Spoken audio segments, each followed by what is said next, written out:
Muito obrigada, senhor presidente. Cumprimento todos os parlamentares presentes, servidores da casa, os cidadãos que vêm nos honrar com suas presenças.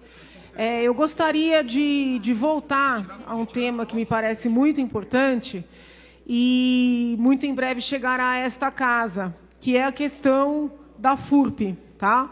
Ontem foi disponibilizado o relatório da FIPECAF, que foi encomendado pelo governo para avaliar a situação da unidade de Américo Brasiliense, tá? Onde foi feita uma PPP e se construiu que seria uma segunda unidade da FURP. Eu estou analisando o relatório, mas, diferentemente do que eu imaginava, o relatório, pelo menos sob minha ótica, ele vem a confirmar o que eu tenho dito nesta tribuna e na Comissão de Saúde também, desde o princípio. Falei também quando o governador esteve aqui em visita à casa. Não me parece que esse relatório esteja a fundamentar a extinção da FURP. Tá? Muito pelo contrário. Quando nós visitamos a FURP, foi feita uma apresentação dizendo que haveria um débito do governo para com a unidade de Américo Brasiliense ou para com a concessionária da ordem de mais de 70 milhões. Tá? Alguns slides mostravam um débito de 90 milhões. Esse estudo aqui mostra que o valor é muito menor. A depender, é bem possível que a concessionária ainda deva para o Estado. Tá? Para os senhores terem uma ideia, a concessionária, quando do fechamento do contrato, se comprometeu a fazer vários investimentos, que pelo estudo feito aqui, esses investimentos não foram realizados. A concessionária se comprometeu a obter, junto aos órgãos competentes, os registros dos medicamentos para a FURP. Então, deixa eu explicar. A concessionária já tem os seus registros.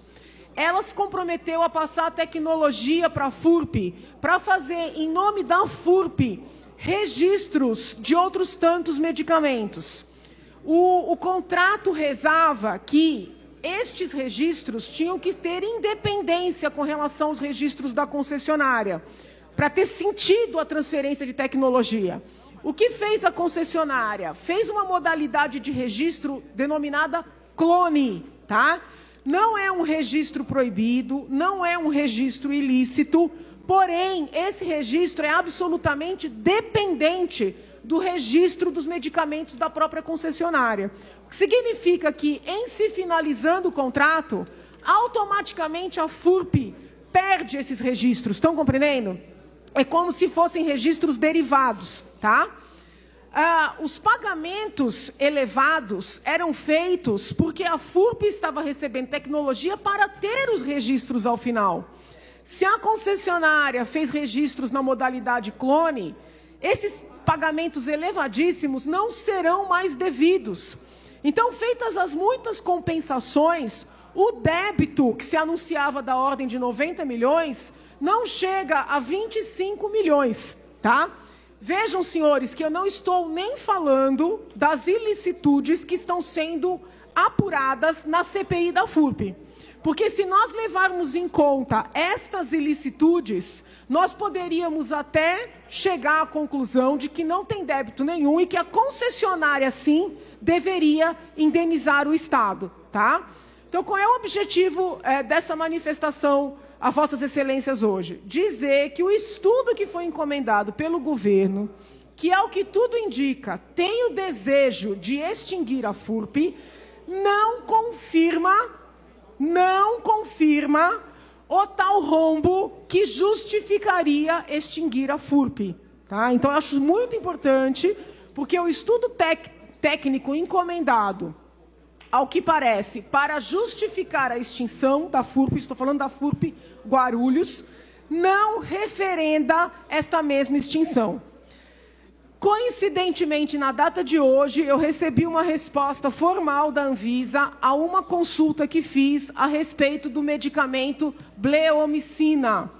Há algumas sessões atrás, eu subi aqui também para dizer que tem crianças hoje que não podem ser tratadas, né, de doenças que poderiam ser tratadas com remédios simples, porque no Brasil não se permite bleomicina, tá? Eu fiz uma consulta formal à Anvisa, algumas respostas incompletas foram encaminhadas, eu solicitei novos esclarecimentos e a Anvisa disse que, na verdade, não proibiu o princípio ativo bleomicina, apenas inviabilizou que o laboratório estrangeiro que fornecia aqui não continuasse a fornecer por irregularidades daquele laboratório. E a Anvisa diz que existem outros medicamentos no mundo que têm o princípio ativo da bleomicina, que seria fundamental para tratar essas crianças.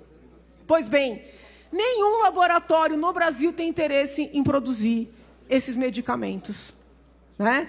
E nós temos crianças hoje com o pescocinho inchado, que quando a gente vê as fotos parece que as crianças vão explodir, por falta de um medicamento que tem no mundo inteiro, e não é uma questão de valores, compreendam, não é problema de preço, não é que o medicamento é de alto custo, não há. Quando eu estou estudando o relatório do órgão que diz que não existe esse rombo que justifica fechar a FURP, eu recebo um relatório da Anvisa dizendo que existe um medicamento essencial para as nossas crianças que nenhum laboratório quer fornecer, quer produzir no Brasil. Me parece mais um sinal de que nós não podemos abrir mão de laboratórios oficiais, né? Eu gostaria, inclusive, de dizer aqui publicamente que seria o caso da FURP, que tem capacidade farmacêutica, sim, que tem um corpo técnico competente, sim, levantar a viabilidade e a possibilidade de produzir a bleomicina, como produz outros tantos medicamentos que os laboratórios particulares não têm interesse de produzir porque não dão lucro. Também nesta data recebi uma moção de apoio da Congregação da Faculdade de Ciências Farmacêuticas da Universidade de São Paulo à manutenção da FURP como instituição estatal pública de cunho social.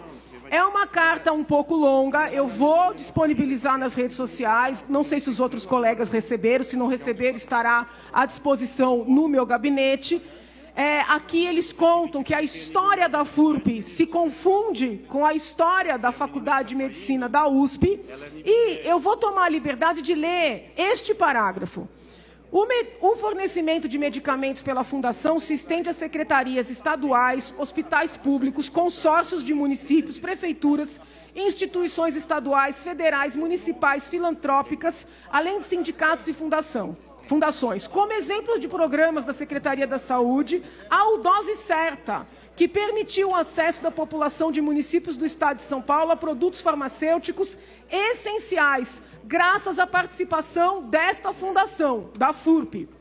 É imprescindível ressaltar que a FURP produz série de medicamentos cuja fabricação não é de interesse das indústrias farmacêuticas nacionais e multinacionais, em razão do baixo retorno financeiro.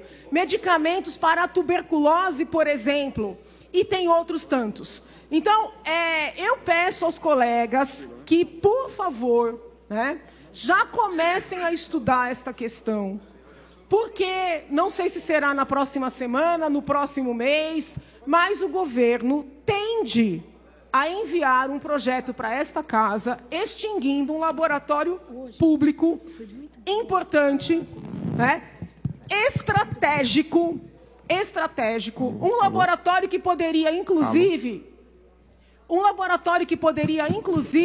ser provocado a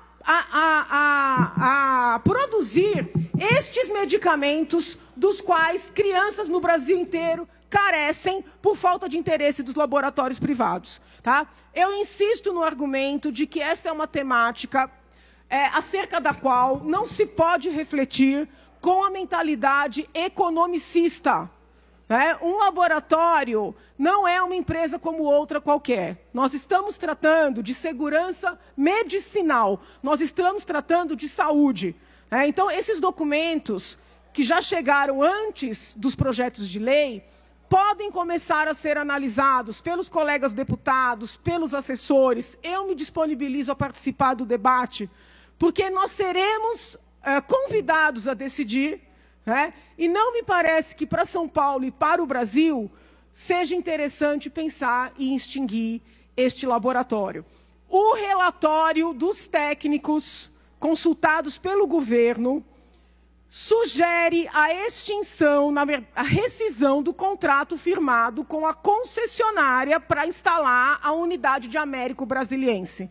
Em nenhum momento esse relatório fala em extinção da FURP. Poderão alegar, mas a consulta não foi essa. A consulta foi saber sobre a viabilidade da manutenção do contrato com a concessionária. Pois bem, independentemente da consulta ter sido essa, o resultado é que o tal rombo é muito menor do que vem sendo anunciado. Então, não me parece que este rombo possa justificar, por si, abrir mão dessa segurança medicinal. É isso, senhor presidente. Muito obrigada pela atenção dos colegas de Vossa Excelência. Pela ordem, senhor presidente.